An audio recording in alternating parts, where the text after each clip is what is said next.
नमस्कार मंडळी, मी रचना. आज मी बनवणार आहे सुक्या बोंबलाची चटणी. खूप छान लागते, बनवून बघा. त्याच्यासाठी लागणारं साहित्य आणि त्याच्यासाठी लागणारे मसाले: 1 चमचा हळद, 2 चमचे धना पावडर, 1 चमचा लाल मसाला, चवीनुसार मीठ. पहिले बोंबील पाठची पुढची बाजू कापून काढून छोटे तुकडे करून घ्यायचे आणि स्वच्छ पाण्याने धुवून घ्यायचे. बोंबील बारीकच घ्यायची. नंतर कढई ठेवली मी, त्याच्यामध्ये 1 पळी तेल घातलं, बारीक चिरलेला 1 कांदा घातला. कांदा घातल्यानंतर त्याच्यामध्ये 4-5 असे कढीपत्त्याची पानं घालून घ्यायची.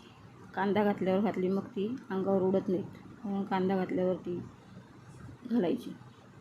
नंतर 7-8 लसणाच्या पाकळ्या ज्या मी बारीक चिरून घेतलेल्या त्या घातल्या आणि कांदा चांगला ब्राऊन होईपर्यंत परतून घ्यायचा. नंतर त्याच्यामध्ये बारीक 1 चमचा मीठ घालायचं, जे आपल्या चवीनुसार, 1-1.5 किती घालायचं आहे. त्याच्यानंतर बारीक कापलेलं 1 टोमॅटो घातलं आणि ते एक मिनिटभर एकजीव केलं. नंतर त्याच्यामध्ये बोंबील धुवून घेतलेले आपण ते घालून त्याला परतून घ्यायचं चांगलं. नंतर मग त्याच्यामध्ये आपले मसाले, हळद, धना पावडर आणि लाल मसाला ते घालून घ्यायचं. त्याच्यामध्ये मी 1 ग्लासभर पाणी घातलं आणि झाकण ठेवून 5 मिनटं शिजून द्यायची. झाली चटणी तयार.